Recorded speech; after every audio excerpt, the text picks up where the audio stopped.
sweldo kahapon, tapos ngayon parang may magic. Pagtingin mo sa wallet mo, ₱1 na lang ang natira. Pero okay lang, basta buhay pa, laban pa!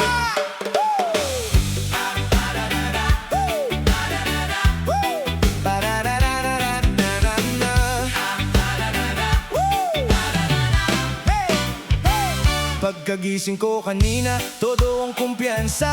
Akala ko may budget pa para sa luhat saya. Pagbukas ng pitaka, muntik nang mapaupo. ₱1 makintabang kumakaway sa ulo ko. Nag-check pa ng Gcash, baka may nakatago. Baka may ligaw na 20 na nalimutan ko. Pero pati notification parang nakikiride. Sapat lang po ang laman para mag-survive. Sabi ng tiyan ko, Boss, gutom na ko! sabi ng bulsa ko, Pasensya ka bro! nagkatinginan sila parang may away. Ako ang referee sa laban ng buhay. ₱1 na lang, ₱1 na lang.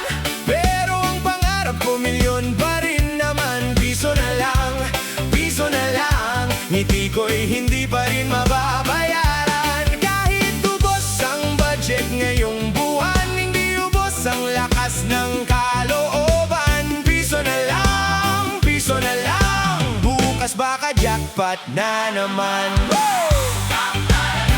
Ay, dumaan ako sa mall para lang magpalamig. Window shopping lang dahil wallet ko'y nananahimik. Tinitigan ko ang sapatos na parang artista. Sabi ko, hintayin mo ako pag may pera na. Nag-grip pa ng burger at malamig na inumin. Pero tubig muna ang best friend kong mahaling. Diet daw kunwari para hindi nakakahiya. Kahit ang totoo, wala lang talaga. Sabi ng barkada, tara, Libre mo kami! sabi ko agad, moral support na lang ibibigay ko sa inyo. Mga beshe! Tawanan silang lahat hanggang sa mapaupo. Kasi alam nilang pare-pareho rin kaming gipit. Hey! ₱1 na lang, ₱1 na lang. Pero ang pangarap ko milyon pa rin naman. ₱1 na lang, ₱1 na lang. Ngiti ko'y hindi pa rin mababayaran. Kahit ubos ang budget ngayong buwan, hindi ubos ang lakas ng kalooban. ₱1 na lang, ₱1 na lang. Bukas baka jackpot na naman. Hindi sukatan ng yaman ang laman ng bulsa.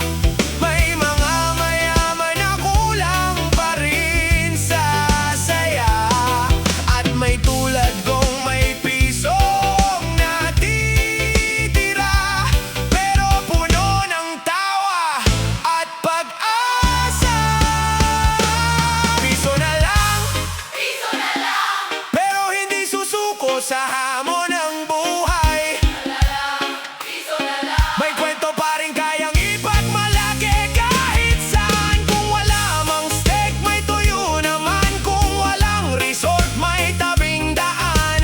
₱1 na lang, ₱1 na lang. Pero ang good vibes ko'y walang hanggan. Kung ₱1 na lang din ang natitira, ngitian mo na lang muna. Kasi minsan ang pinakamahalagang puhunan, hindi pera, kundi ang kakayahang tumawa sa problema.